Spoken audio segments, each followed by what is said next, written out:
Lonzo Ball said today that the news that a lot of Bulls fans have been waiting to hear, and that is that he is prepared to be cleared for 5-on-5 activity in August. We're going to talk about it, break it all down, have some fun and more right after this.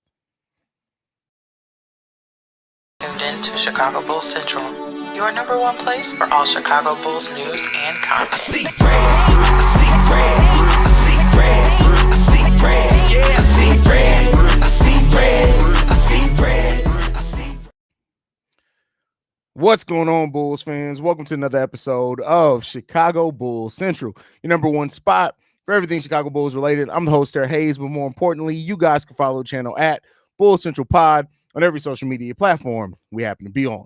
With that being said, let's go ahead and get into this content. So, Lonzo Ball on this podcast today, you guys know they start off most of this podcast with an injury update on Lonzo Ball. He said this: my first real test, I feel like, will be this August when I play 5-on-5 for the first time. But it's so far, so good. Everything has been going well, which is a big, major update. That has been the last hurdle, right? And the thing that I've really stuck to over the last couple of times I've talked about Lonzo is that he's not cleared for 5-on-5 yet. And that is a big step. Now, let me be clear. Cleared on 5-on-5 means the structured workouts. It's not cleared for basketball activity. It does not mean he's cleared to play in the NBA game or anything like that. It's the next step in his rehab process in which he's going to be going through some 5-on-5. They're going to see how that knee reacts, things like that. It's going to be some structured type, simulated contact type things. So it's not the 5-on-5 like you're going to see in training camp for the Chicago Bulls. It's not that, but it is a 5-on-5 in a simulated atmosphere to see how his body reacts to it. So it still does not mean he's fully cleared to play in the game yet, but it does mean that he is in that last step along that process. That is the last thing. If he clears this 5-on-5, then he will be cleared and ready to go to be played in NBA games. And for what it said, that Lonzo Ball also followed it up by saying he feels he will be ready to go to play in the Bulls' first regular season game. So take that for what you will, right? We'll take Lonzo Ball and his confidence at face value for now, but it's still, so this is not the last step, or it doesn't mean that he's cleared the last step. It just means that he's now at that last phase before he is finally cleared for basketball activity. So this is a major step for Lonzo Ball. The fact that it will happen in August basically gives them about a month of that 5-on-5 to determine if he's going to be ready to go by training camp. And so in August, he's going to be going through a lot. They're probably going to be putting him through very rigorous type workouts to really see, and it's going to ramp up day to day, week to week. And then how his body reacts to that will make that final determination if he's cleared and ready to go. But as of right now, if you take Lonzo for his word, he feels good. He feels ready to go. But does not mean that he's going to be right back into a major part of the Bulls rotation either. I want to be clear here to not set any type of weird expectations.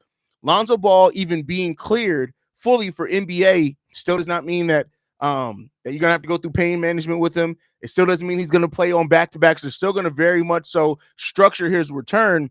And it could mean that maybe Lonzo Ball is moved by the trade deadline. If you guys watch my daily episode a couple of episodes ago, I called that Lonzo Ball could be an X factor in this team, but not an X factor just because of his play.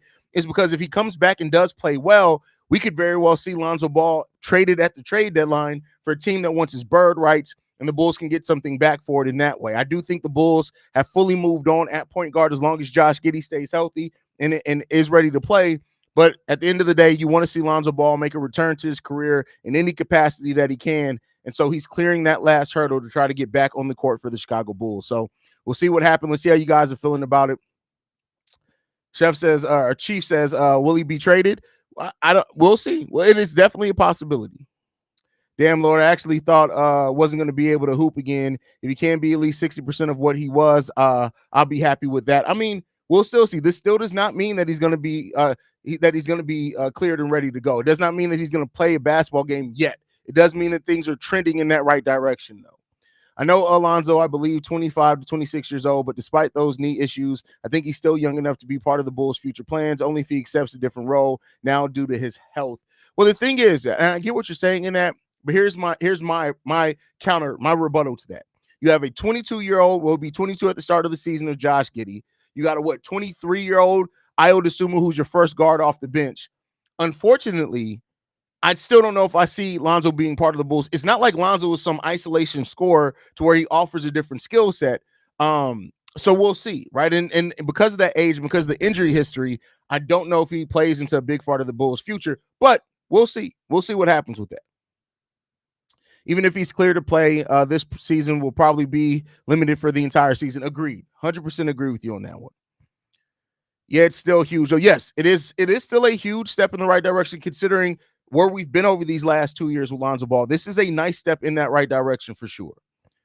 I wish him to play another 10 years in the NBA, but not with the Bulls. I mean, yeah, it's unlikely that it's going to be with the Bulls. So we'll see. Gucci, you can actually imagine a team trading for Zach LaVine and Lonzo. I cannot. Seems like an odd choice. Both of them, no. Keep in mind, that's $65 million. That's a team's probably not going to trade for both of that. I think that there's going to be using him off ball and catch and shoot, and so less torque on his knees playing point guard.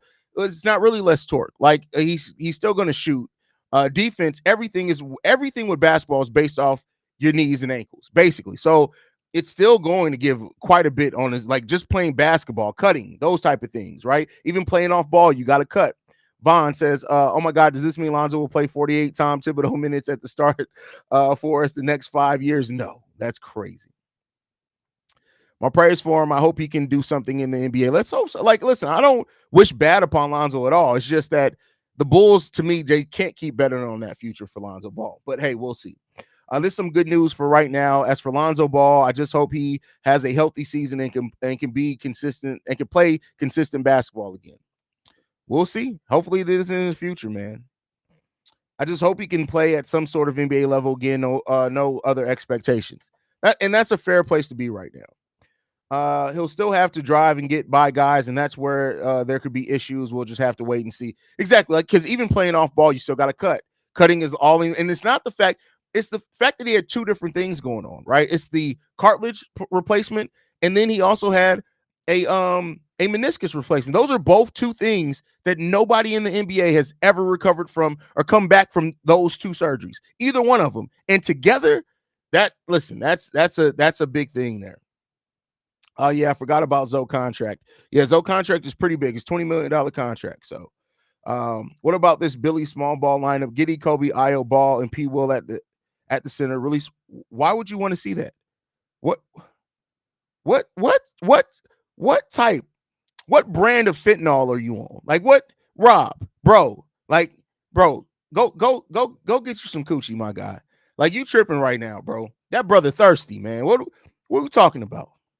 I can see Lonzo sticking around in the back of row on a minimum deal, but I assume he just go play with LaMelo at that point. But I think it depends on which players Billy wants to stagger. Listen, let's not act. Lonzo doesn't have the fluidity to just say, "Oh, I want to go play with Zoe." He doesn't. Like that Charlotte team is actually a team that looks like they're actually trying to get to a place of competing finally. So I don't know if they're just going to try to bring Zoe back for no matter what. Like they already did one favor to the Ball family having LiAngelo Ball's whack ass there, right? So I don't know if they're doing that.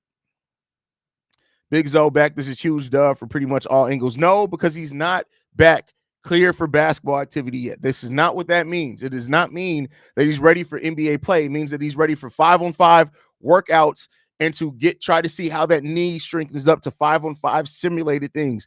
This is not saying he's cleared for NBA basketball play. As of right now, he's still not cleared for training camp. So this is a very different thing than that. I wouldn't wait. I wouldn't want to see that lineup, but he may try. No, he's not going to try that. Like, we overstate something. We overstate two things about Billy. There's a lot of criticisms you can give to Billy, but we overstate two things. The small ball thing. The roster has been small. It's not like Billy Donovan has had 3 healthy big men there, and he's just like, oh yeah, by the way, we got 3 healthy big men. Give me that 6'4" guard at power forward. That's not what's happened. So that's not what's happened here. And then another thing that we overstate about Billy Donovan is his reluctance to play rookies. P. Will, Ayo Dosunmu both played from day one of their rookie careers. Dalen Terry, we knew was raw as hell and was not ready. Julian Phillips played by the middle of his rookie year and was starting to get more consistent minutes, then got hurt. And Marko Simonovic just sucked. He's out the league. We got to stop with this narrative of Billy Donovan just is obsessed with small ball. The roster has been small. If Lonzo does good this season, despite his restrictions, do you think the Bulls will try to re-sign him or do a sign and trade? Yeah, I don't see not at big money. Now, if he's willing to take slightly over the vet minimum, maybe, but I just don't see the Bulls in going younger, signing a player with the injury history and having two very, very rare surgeries to repair that knee. I don't see that happening, but we'll see. Dude's glad to see Lonzo on the court again. Well, we got to see if we're going to see him on the court in the NBA game. This is just 5-on-5 workouts is what it means right now. It does not mean 5-on-5 NBA level basketball. That's a very different thing. They're still going to be testing him, and we'll see what comes across and comes after that. Hopefully he does go through all these. He doesn't have any setbacks. He continues to feel great, and then we'll see what we have in Lonzo Ball next season for as long as he's still here. Oh, shit. Dub's here. What up, Dub? Drip, what's the word, man? I ain't even see you in there, brother. What's good, man? What's it? I just popped through, man. I just heard some great news, seen it through the ticker on Twitter. I'm ramming accidentally. How you feeling, bro? I gotta say I'm pretty excited, and I like the confidence from the young fella. If you watch the clip or if you watch the podcast, the WAE podcast, I think I got it right. WEA, one of those. You could just tell that this kid know that he's going to succeed. And I like stories like this. I know that everybody's kind of sick of waiting for Lonzo Ball and you feel like he's holding back the franchise, but I like this kind of story. This kid is fighting back for his livelihood, I have to say. And I'm pulling for him, bro. If he ain't going to have nobody in his corner, it's going to be me. I hope that Lonzo Ball comes back and gets to a semblance of what he used to be. Is that bad? Is that bad, Drip? No, it's not bad to have hope. Hope is not bad. I mean, I know as Bulls fans, hope hasn't really got us much places, but it's not bad to have hope. Yeah, man, we gotta have hope. Man, who gonna be in this kid corner, man? Somebody gotta be in it. I'm gonna take his corner, bro. I mean, you could take his corner. Like, don't get me wrong, but as well, you got to be like, here's the thing. Once he's cleared for actual NBA play, that's where I'll start letting myself get excited. This 5-on-5 is just 5-on-5 to see how his knee and stuff responds. This is a simulated 5-on-5. This is not him going out. Like, if Bulls training camp started in August, he still, as of being cleared for 5-on-5, wouldn't be ready for basketball games. So I gotta wait and see. The moment that Lonzo takes a basketball court, and like I said before, some of my fondest memories recently of being a Bulls fan is when Lonzo made that three and he did that one leg bounce and did that. Once I see that, I'm going to lose my mind. But I got to see it first, bro. I got to see it first, man. Yeah. And that's fair for everybody to show him, to get on, like Drip saying, like, you got to show me first before I can get, like, really excited for you. But I want to tell y'all, bro, this kid, when you think about how he started off basketball and all exposure he got early, he always been a humble kid. I remember one time seeing him crossing over a dude, broke his ankles, he on the floor. This man in the middle of the basketball game trying to help him up. This a good kid, and I just Lonzo's he's a good kid, bro. Yeah, matter of fact, both the Ball brothers are. The only one that isn't is Jello, and I don't even mean because of the overseas thing. Like, if you ever listen to Jello talk, he's cocky as shit, and he's the one that has accomplished the least out of all the damn brothers, bro. I'm with you on that one, big time. It's like, you're the one talking the most shit. You ain't even got in the game, my boy. Like, the most you dropped is a triple-double of kids because you fucking the thought. Like, what are we talking about? Yeah, did he even get to the G League? Did he play the G League? Yeah, he played in the G League. Damn, he couldn't even get a two-way. He never had a two-way contract. He was on a two. I think he was on a two-way with the Hornets, but it was the Thanasis Antetokounmpo two-way contract, bro. They just that's what we're gonna start seeing. It's gonna start being the Thanasis provision, where it's like, if you have one sibling in the NBA, the team can sign them without hitting the cap. Like, that's what's going to be. Oh, that was Charlotte, huh? That was Charlotte. Yeah. Yeah, man. I think this is great news, though, guys. I think it's great news. You don't even have to move from your position. You can still stay. Like, he has to show me, but you gotta admit, it's great news, especially for the kid, bro. He almost there, bro. For him, it's this. Listen, you're almost at the finish line. This has been a 3-year process to get you to the finish line, and you're almost there. If y'all ever had to wait, y'all ever in high school and you had to wait 3 years to knock a chick off, y'all know what that feels like, bro. I'm about to say her name and shit. I'm about to don't do that. Don't do it. Don't give me no free plug, bro. Don't give me no free plug. But yeah, But we didn't man. all been there, so you know what it is, man. Yeah, Some of man. y'all done circled back in y'all 40s to try to go back and hit somebody you missed in high school. Y'all know what he talking about. Yeah, you already know. And I really got selfish reasons why I want Lonzo back. Why? I think that Because you know if Lonzo he- does come back, that and if he is good, that strengthens the case of keeping Nikola Vucevic around, right? why you have to say that I shit? just Is it gotta gonna listen. kill my damn? I don't straight. This ain't got nothing to do with Vooch. Forget Vooch. Bro, what are you talking about? Do you remember the chemistry that Lonzo Ball and Vooch had in the half court? Hey, well, you ain't had no chemistry. What you talking about? Bro, when Zach was out with fucking COVID, bro, go back and look at that stretch of games. Vooch averaged 17 and 11 on like 60% shooting when Zoe was there, bro. Why did that seem like every hit? That's always his average, 17 and 11. It is. Why That's why I put the efficiency there. 0 for 17 and 11 with 42% shooting. It's not the same. It's not the same, my boy. Yeah. But okay, you just almost killed me right there with that bringing Vooch into it. Oh, they calling me homeless. But I'm thinking about, and I don't think this has been done in NBA so far. And the only pair that I can think of that had this type of offensive awareness or offensive IQ was like Chris Webber and Jason Williams. What would a Josh Giddey, Lonzo Ball on the floor, what would that look like with all I don't think they can share the like that. To me, the thing that I'm worried about, like, yes, Lonzo's a good shooter, but if you like, Lonzo isn't the greatest. We'll see, right? Lonzo could adapt. He's one of the smart but to me, that'll be too much like doing when him and Shea played on the court together. We saw that it did not affect because Josh Giddey can't play off ball. He's best when he has the ball in his hands and he's able to kind of break stuff down and actually use his Josh Giddey is truly a quarterback of basketball, meaning that he is truly a play. Lonzo Ball is a great passer.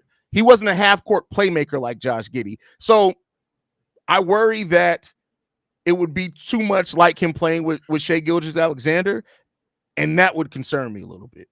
Okay, and okay, I hear you on that one. But I don't look at Shai as a high IQ. He's a great basketball player. You don't think Shai has high IQ? I don't think he's a high IQ basketball player. I would label that as a LeBron James. They make the right play every time. I look at Shai as a scorer, as a high IQ scorer. He's a scorer. Bro, you got to go back. I believe, if I'm not mistaken, in the playmaking grades, he ranks in the 99th percentile. I'll go check that for sure. But no, Shai's a very smart basketball player. I ain't saying he ain't smart, but it's a different type of player. Like, it's levels to this IQ, like LeBron, like Lonzo, like Chris Paul. Those are the high. See, that's the thing. IQs. People talk about Lonzo like he's like a Chris Paul. He's not that type of half court pass. He's a good passer and he's a smart, but he's not that type. He's not the Chris Paul half court playmaker like that. And I don't think it has to be the half court type thing. I think you make the right basketball play look easy and it looks good every time. I think Lonzo Ball does that. So I did just look at guess who's the best player in the NBA as far as creating open shots for their teammates. I'm gonna let me answer this. And we're talking by far. Wow. By far. I'll go with LeBron James. No. Shai Gilgeous-Alexander, per 100 possessions, he creates open shots for his teammates at a rate of 98%, meaning that when he passes the ball, the player is typically open. Gets them open. How many assists he averaged? That's why I use that number, because that assist is if the player makes it or not. I use the number that I use because it's how many open shots you generate, whether they make it or miss it. That's what that. Okay. But I can go to the assists. I think it's like 12 assists though, if I'm not mistaken. Oh, yeah. Damn, that's high. Oh no, it's really only 6.2 assists. But that's the team that passes a lot. But I mean, Lonzo don't got high assists. He just make the right play. But the outlier is probably Chris Paul, because he is a high assist type of guy. And LeBron James, he kind of in the same boat as Lonzo and Shai. You can add Shai to it too. You just shitted on me right there. You can add Shai to it too. That's why I said, and that's why a lot of people have been asking, well, Haize, why do you use that number instead of assist numbers? And I like to use it because, to me, like, for example, if Chi-Town Sports Fam decided to run 5-on-5 and you run in the point guard, if you create an open shot for Kev and he misses the shot, you're not going to get an assist for that. I like to use the open shots generated because that tells me how good you're processing and breaking down the defense that you created an open shot. It's not on you if the bastard can't make. Not Kev. I'm talking about random. I'm not calling Kev. Yeah, I know what you said. Yeah. Hey, that makes sense. I like that Yeah. as well, bro, because it is a lot of. I think Caitlin Clark will love that stat that you said right now. She'll love it. Yeah, I she just threw her would a because bone. yeah. I just threw her a bone. But anyway, Lonzo, this is a good job by him. I still want to see him and Josh Giddey. Oh yeah, let me get back to that because I think they kind of opposite. Drip. I think Josh Giddey is a more downhill type of player, getting to the basket and playmaking. And Lonzo, he on the perimeter. He's a good 3-point shooter. He can get to the basket. He don't got anything between. But y'all seen he working up on post-up moves. And you know why he's working on post-up moves? Is because with that knee injury, much like Kobe after his Achilles, becoming a better post player is going to help extend that careir. Yeah, that's going to help extend that career. Yeah, not being athletic, jumping and skipping but all over the court. I put up Von's comment here because he said that wait, I don't know if that's the right one. They'll be off ball. I think Zoe and Giddey would be. Zoe is not a good off ball player. I don't know where you're getting this, Von. Like, he's not good at generating off ball. He's just not. Now, if you're going to run a bunch of pin downs and come off screens, but at the same time, you got to realize as well that is a lot of cutting now. We got to see how Lonzo Ball is going to be as a cutter. Yeah. Oh yeah, absolutely. Yeah. Yes, because he first got to pass this stage. He says he's been feeling good so far. It is that final stage. He also said that last year, though. He did say that last year. No, I'm just no cap. He did say that last year, but I think the kid is ready. And so just to say how good he's going to be, that's the question. But I think the kid is confident and he's ready to prove to all the people that he still got a little bit of basketball in him. That's it. Facts. Oh, he's motivated. Yeah. He's motivated. If for nothing else, Stephen A. Smith. He's very motivated. Oh, yeah. Stephen A. Oh, Stephen A. just fell off this summer. It's been a bad summer for Stephen A., bro. Even if he getting a big contract, he try to get that contract. Well, you know, I'm listening. The only thing that I care about is that he dropped that triple-double on Jason Whitlock, old coon ass. But that's a story for another day. Yeah. Before we go, I did put it in the title here, and we got to talk about it before we go. The question that I have for you is this. We heard today as well that the Bulls are resigned to keeping Zach LaVine. When you hear that, does that make you feel like, all right, they're resigned to keeping Zach LaVine, meaning he's still going to be featured? He's going to be one of the more prominent, or do you still think that the youth movement is still the focus and they're going to let Zach LaVine kind of fit in where he can in that one? Like, how would you go about it going into next season? You know, you're not moving Zach. Where on the hierarchy do you have Zach LaVine on this team going into it, considering the young pieces you have on this team? Okay, Zach LaVine, this is the most complicated situation we got going on with the Chicago Bulls. When it comes to Zach LaVine this offseason, it seems like the market is not too good, and it's like the league wants you to just hand Zach over for nothing, for pennies on a dollar. I don't think that's the correct move, so we're going through what I think is the right move. Keep him for at the very least for half a season. And you asked if you're going to feature Zach LaVine, because if he stays on this team, he's obviously going to be your best offensive player for sure. We do have young kids that we have to get going in this league, but in the situation that we have right now, we have to build the equity of Zach LaVine before we can get a good trade, or Drip, we can convince him that this is a good place for him. That's a small spot. You can convince him, like, dude, you can be the lead dog to a lot of these. Look at all this young talent we got right here. You could be the lead dog, and we trying to win, Zach. But see, that's the problem that I get into. I get it, trying to convince him that, and that may be what you have to do to get him to buy in. But we've seen it; the world's seen it. Zach LaVine isn't somebody that that can lead. He's not a vocal leader. He's not somebody that can put the team on their back in close moments. And I don't mean that as a slight. There's a lot of people in there. He's a very, very talented scorer, and I think Zach LaVine as a true number two. Because keep in mind, even when DeMar was here, they were 1A, 1B. But as a true number two, meaning that if you have somebody that is better than Zach LaVine, and Zach LaVine is being complimentary to whatever that skill set is, I think you can. I've said it before. If Zach LaVine's your number two, you're a good team. If you can make Zach LaVine your three, you better damn well be a championship team. If a player like Zach LaVine is the third best player on your team. Absolutely. But my fear is that they would have to say, all right, Zach, you can lead this team. You're back. You're the guy. And then we've seen that story before. Yeah, okay. Can I throw this nugget in? Drip. Okay, we've all heard the stories of Zach LaVine being, I'm gonna call it jealous because he wasn't getting some of those opportunities of closing the games. I'm sure you've seen those stories, Drip. And they was writing some of those plays. It was like they was showing preferential treatment to DeMar DeRozan, like he was getting all the plays. It was like it was his team. I think Zach wasn't giving his all, and that in itself is a very red flag for Zach LaVine. I don't, because y'all seen that bullshit. That was not Zach LaVine averaging 16, 17 points a game. When he came back, when the kids had that little streak that they had, when he came back and he was just trying to play as part of the team, that was Zach. That was bullshit from Zach. That was absolutely disgusting to me.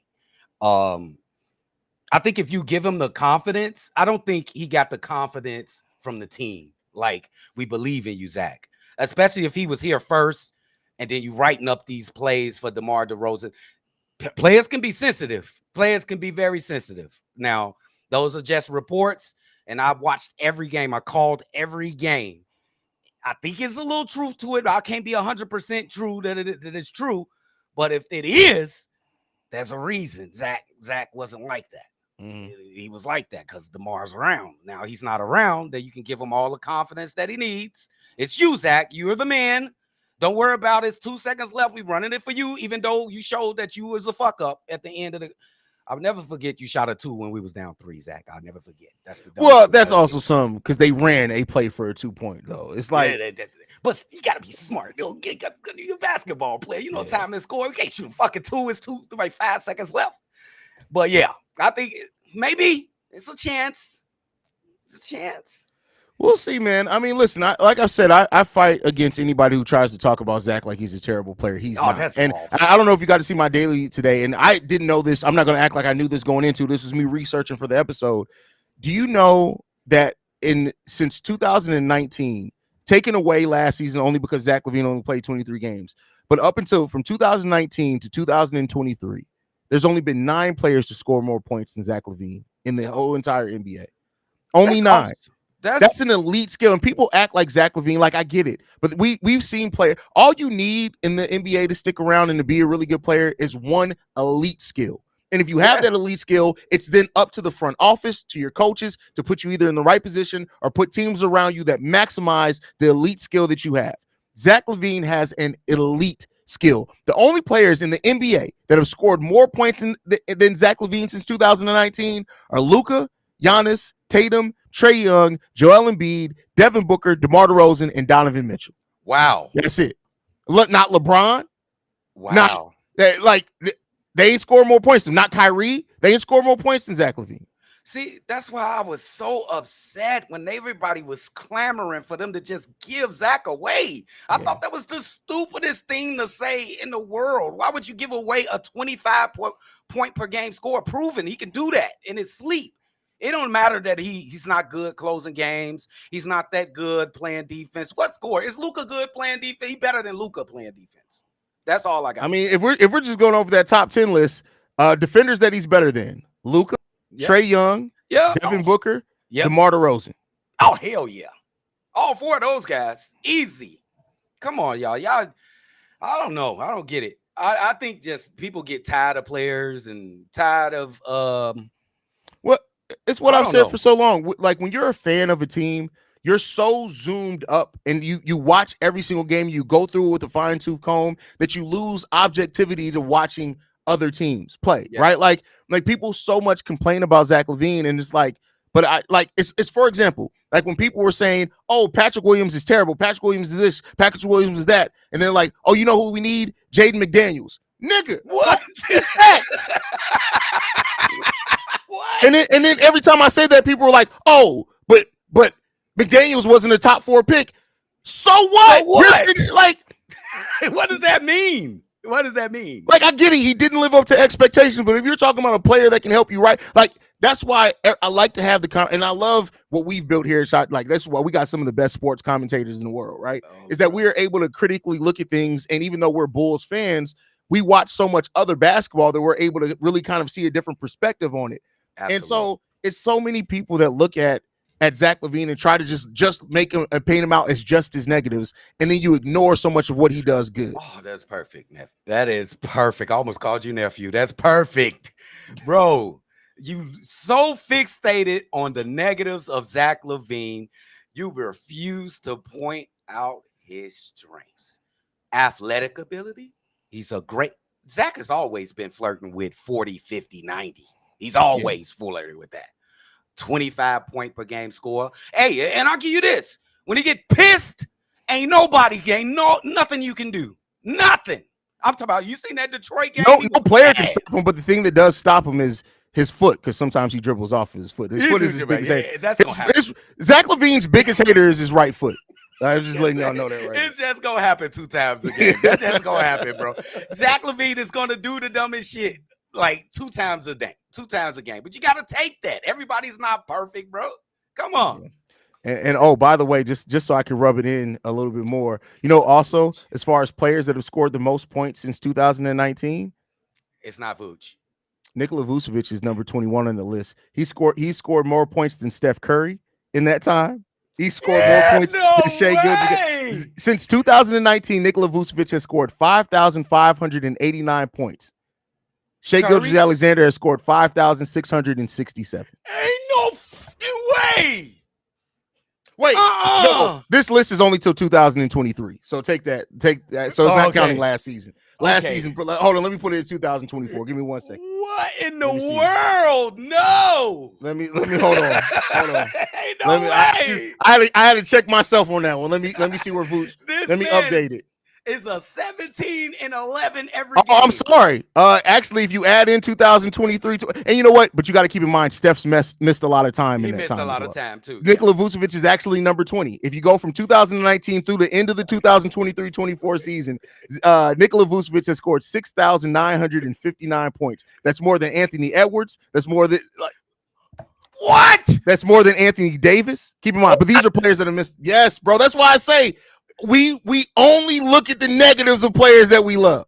But what if the negatives is you can't win with it, Chief? I mean, Vooch is a different story. I just threw that in there to fuck with you. I can't stand drip, bro. I can't stand his ass, bro. How's he 20, bro? I would love to see how many points he's given up in that time. Oh boy, if he got 60,000 points, he gave up. Do you know who's number 1 on the list? Who scored the most points since the beginning of the 2019-20 season? If you had to guess, I'm gonna guess Luka. Luka's first, Giannis is second, Jason Tatum's third. Oh, Jason Tatum is surprising, and Giannis. I would think. Where's Embiid? Embiid is 9th on that list. Wow.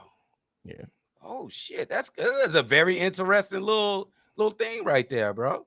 Yeah. Man, you just killed me, bro. You almost ruined my fucking weekend. Hey, listen. Like I say, what's our thing? Facts over narrative. Facts over narrative. I'm letting the numbers speak for themselves, bro. Man, bro, what, man? We ain't got to talk about Vooch no more, though, bro. Until they trade his ass. They trade his ass, bro. He don't even fit, bro. I ain't gonna lie. Look at the team. Look at the team. Do we fit that team? The young up and down team, bro. Vooch, he don't fit. Vooch, yes, he does in the half court because they're gonna need half court creation. If you have Vooch as a big man and everybody's moving without the ball like they need to be, Vooch can thrive. And you have Vooch and basically Giddey as your 2 players that can really pass in the half court. And I'll say this: a Josh Giddey, Nikola Vucevic pick and roll could be fun. It's not going to be as good as like what a more athletic, like a Jalen Smith, Josh Giddey pick and roll. It's gonna be that's going to be dangerous, bro. Vucevic one's gonna be boring. I ain't gonna lie. Look, let me act to this, and I'm not hating right here, though, Drip. I'm not hating right here. You see how many bigs that got drafted in the first round? Vooch in trouble. You see Khalil Ware. You see Donovan Clingan. Hey, bro. I know Vooch can guard Clingan. Vooch is going to be able to guard Clingan. Vooch is going to be able to guard Clingan. Because listen, look, you got to think about it. Look how Vooch guards Sabonis. Looks how he guards Jokic. Look how he guards Donovan Clingan has a very European type center game. Now, I'll give you that on the other ones. Khalil Ware is about to fucking cook Vooch. To kill him, Drill. He's about to make Vooch cry. Look at it this way: a Jimmy Butler, Khalil Ware pick and roll. What are you gonna do? He can't switch on Jimmy Butler. He gonna take him to the rim. If you got him on a diving Khalil Ware, he gonna dunk on it. Vooch is when we play the Miami Heat. Right. Watch Khalil Ware is gonna set career highs every time he plays gonna face. He's about to kill Nikola Vucevic. Vooch, come on, Every man. rip. You got Alex Zard. You got what's Alexander the other Sarr is more of a power forward though. I think it. power Well, forward? they'll I probably think run he'll him at play center. he plays They'll some run him center. at center. He has no chance against him. He's too athletic. We know how Vooch is against athletic bigs. He kind of strinks. I ain't gonna lie, he strinks. Yeah, facts. Hey, Winton says, "Hey, you seriously just increased our expectations for Vooch going into the season with the stat." Well, the fact that and keep in mind, so this is 2019 to the end of last season, right? The end of 2024 season. Keep in mind, Zach LaVine only played 24 games last season, but Nikola Vucevic and Zach LaVine are number 19 and 20 on that list since that time. Oh, and DeMar DeRozan is number 7. You know what that means? We've had 3 of the top 20 scorers in the league since 2019, and we ain't been able to win. We've won one playoff game. That's why scoring ain't everything. It's how you score. It's also defense. So we can talk about scoring all day long, right? Thank you, Drip. You just proved my fucking point just right there. It ain't about scoring. I just said that to fuck with you, like. Get Vooch ass out of here, Joe. How can we win with this motherfucker, man? We can't you can win with Vooch. You just need to surround him with a very. Here's the thing, and this is where variance comes apart. Like this is getting real basketball nerdy, so apologize to me, right? No. So when you look at every player has a variance, right, and that is the variance of what you need to surround them with to maximize on either what they do well or mitigate what they do bad, right? So the variance there, Vooch has such a small variance of the type of players you need to put around him to cover him up defensively that it almost negates anything he does offensively, right? Because you need at least 2 to 3 extremely good pick and roll and ball handlers to mitigate how terrible Nikola Vucevic is on the defensive side of the ball. So the motherfucker could score fucking 30 points for you, but in his lack of defensive ability, you're going to need to have those players either that or you're going to have to, like I said before, if Vooch played Jokic 82 games, he'd be the second best defensive center in the league. But unfortunately, that's not the league. Like Vooch would have been one of the best big men in the late 90s, early 2000s. Oh, that's a period. Fact. I ain't a hater. That's a fact. But 100%. the game has passed him up so much that you look at this dude and you're like, you can't guard me and C-Dub right now at being 2 men, one in their 40s, one almost in their 40s. We would cook Vooch in a pick and roll. Like I would attack the shit out of Vooch every rip. Easy. My Uncle Elroy will kill Vooch right now. You know what I'm saying? Yeah. But I mean, he'll cook us on the off. Like I can't guard Vooch. No, fuck it, because I'm gonna shoot him. What? Wait, what? Yeah. Shoot him. Hey, look, man. I think this pretty sums it up for Vooch. I think the lane is too big for Vooch. The lane is too open for Vooch. Yeah, it's that variance. Like if he, for example, went to a team. For example, I know this isn't going to happen, but if he was on that Miami Heat team and he got to play next to Bam, I'm not worried about. Oh, he'd be good. He'd be good. Oh, I'm not worried about Vooch. I agree with you 100%. Right? Yeah. So like it's just that you need such a particular player to pair with Vooch in the front court that it's like the Bulls just don't have that, bro. Like unless Patrick Williams turns into a more of a shot blocking power forward, it's not going to be there. So. And they did think that Patrick Williams could be that guy, but I don't think it has worked. And I think they should stop trying to make Patrick Williams that help defender, that help big. So I think they're going to figure it out one of these days. Trade him for a ground cracker. Trade him for something. Anyway, any last thoughts, though, before we get up out of here, brother? Hey, man, shout out to Drip, man. Make sure y'all check out Drip. He in a league right now, Joe, in a battling league, bro. He just cooked against Chill from Players' Choice. He got a big matchup coming up next. I'm going to be glued to my TV. Yeah, not this Wednesday coming up, but the Wednesday after that, I have a matchup at 9 p.m. with Dion from Ohio. And all I can say is we about to cook. Yes, you want to see a dead body? Oh, you better talk to him, Drip. You better talk to him. I'm about to do Dion like Kendrick Lamar did Drake. And ain't go. I'm about to pass the body like John Stockton, bro. Don't even worry about it. That's what I need to hear, baby. I'm gonna be right there rooting them on. Let's go. Duds for Drip, baby. But yeah, thank you guys for tuning in. Make sure you guys go check out C-Dub and Bobby over at the Shy Bulls podcast with the Cognac Boys. Hit subscribe to me as well if you're not subscribed to the channel. We're trying to get to 20,000 subscribers before the start of the season. Right now, we are 285 off from that. So we need 285 subs, man. I appreciate you guys, man. You guys are what? I'm talking to them, bro. Yeah. Y'all better hit that subscribe button, bro. And I'm got my hand all in y'all face. Y'all bogus as hell, freeloading.